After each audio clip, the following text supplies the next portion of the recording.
Okay, y'all. So, how y'all doing? First and foremost, hey y'all. So today is the breakdown of Matthew chapter 25. I'm going to start with the chapter context. This is going to be a long one, probably going to be two parts.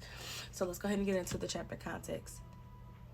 Matthew 25 concludes the all of it discourse. Jesus teaching to the disciples about future things as they sit on the Mount of Olives. This follows his dire prediction about the temple in Jerusalem in chapter 24.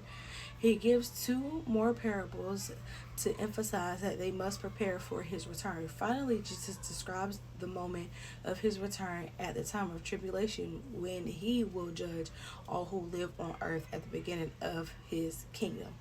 This leads to Matthew's account of Jesus' Last Supper, betrayal, and arrest in chapter 23. Gosh, I'm not looking forward to that one. I mean, I am, don't get me wrong. I read it before, but like, I just to see how they did him. Oh, okay. So the breakdown. Um, I normally do this one as the part two, but I'm gonna make this one the part one. So Matthew 25 meaning revolves around three parables teaching about spiritual readiness and faithfulness for Christ's return, highlighting the need for wise preparation, 10 virgins, diligent stewardship of God-given abilities, talents, and practicing compassion and service to others, sheep and goats. These teachings show that believers will be judged on their actions, while the faithful receiving eternal life, and the unfaithful eternal punishment. So the breakdown. So the first one is the parable of the 10 virgins. That's Matthews 1 through 13. The meaning. This parable teaches the importance of spiritual preparedness for Christ's return. The 5 wise virgins who brought extra oil for their lamps were prepared for the groom's delayed arrival and entering the wedding feast. The 5 foolish virgins who ran out of oil was excluded when they tried to buy more, illustrating that one cannot rely on others' faith, and prepare at the last moment. So the parable of the talents, Matthew 25:14 through 30, meaning this parable emphasizes that being a good steward of the gifts and resources God entrusts us to, a master gave different amounts of money, talents, to his servants before he left. The servant who wisely invested and grew their talent were rewarded upon his return, while the one who buried his talent out of fear was condemned. And the last one is the parable of the sheep and the goats, and that's Matthew 25:31 through 46. The meaning is this section describes the final judgment where the righteous are separated from the unrighteous. Jesus, as king, judges people based on their actions of compassion and service. Those who fed the hungry, gave drink to the thirsty, clothed the naked, welcomed strangers, visited the sick, and cared for those in prison will enter eternal life. Those who fail to do these things for the least of these brothers of Jesus will face eternal punishment. So let me go on and get to this next one.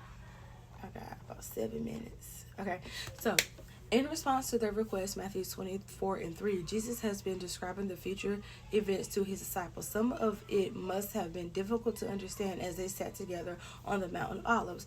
The temple stood before them whole and sound. Matthew 24:1 through 2.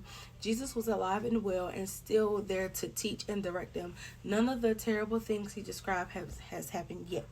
Jesus has emphasized one point the above all the others. When he is away from them, they must live in a state of readiness for his return.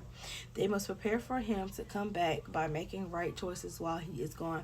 Matthew 24, 32 through 51. In this chapter, Jesus shares more parables to emphasize that point. This passage is one of the few chapters in the Bible composed entirely of Jesus' own spoken words. Christ describes the kingdom of heaven using the examples of 10 virgins who took lamps to meet a bridegroom. The word virgin was used at this time to describe an unmarried young woman. It's possible Jesus meant for these young women to be understood as bridal attendants. They all have gone together to wait, perhaps at a bride's house, for the groom to come. Then they would all go together to the wedding feast, likely at the groom's house. Matthew 25:1 through 2. The 10 young women have all brought lamps since the procession though the streets will take place long after dark. The Greek word for lamp here is more generally referred to a light, so these might have been what modern people might think of as torches. Regardless of their shape, these lights need oil to operate. Half of the young women, however, either brought no oil or only enough to last a very short time. The groom is delayed. They all sleep until hearing the announcement that the groom is approaching. Matthew 25, 3 through 7. Without the oil, the five foolish women are in trouble. They actually use some of the oil brought by the wiser women, but there will not be enough for all of them. They are forced to turn into the night in an attempt to buy more oil, causing them to miss the procession. When they arrive late to the wedding feast, they are not welcomed in.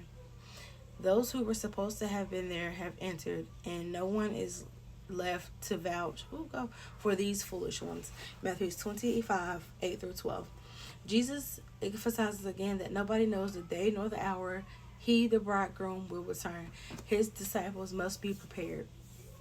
Matthew 25:13. Next, Jesus uses a parable which explains part of how the word talent is used in modern English. In this story, a wealthy man goes on a journey, leaves 3 servants staggering sums of money. Each is intended to steward these funds, ideally returning a profit to the master. In Jesus' era, a talent was a weighed measure of precious metals. Scholars estimate that a single talent could have been an equivalent to nearly 20 years common labor. The trust invested in these men and value of their assets is enormous. Matthew 25, 14 through 15. The first 2 servants do exactly as expected, using all they were giving and returning as much as they were able to. The third servant buries what he is given and does not touch it until the master returns. Matthew 25, 16 through 18. The first 2 servants are praised by the master, given even greater responsibility and opportunity, and invited to share with him in his joy. Matthew 25, 19 through 23. The third servant is condemned for his feeble excuse that he was afraid to lose his master's money. In fact, his excuse is dishonest. He had really feared the master so much he would have tried to generate profit. Instead, the third man proves he is not a true servant at all, just a pretender. Whether out of spite, laziness, or bitterness, he chose to ignore the enormous blessing. Having proven himself disloyal and disobedient, the master is thrown out into the darkness. Matthew 25, 24, and 30. The point of this parable is how we, as God's creation, uses the assets, resources, and abilities, skills, and his material he is giving to us.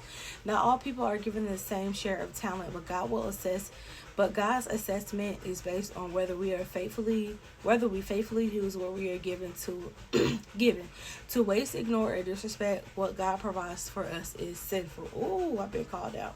Okay, so finally Jesus describes a moment where the wedding will be over. When he returns to the earth with his angels as the king and the judge, this depicts some point during the end time. What follows is a passage notoriously difficult to interpret. Scholars debate whether it is an explicit moment in time, perhaps at the beginning of the millennial kingdom, or a general explanation for each person's eternal faith. Others dispute arise over whether those being judged are only Gentile, only non-Christians who survive the tribulation, or all people living on earth at the time. In any case, Jesus sits on his throne and separates these people into 2 groups. Matthew 25, 31 through 32. Oh, I gotta hurry up. The use of shepherding terminology. No, come back for part 2.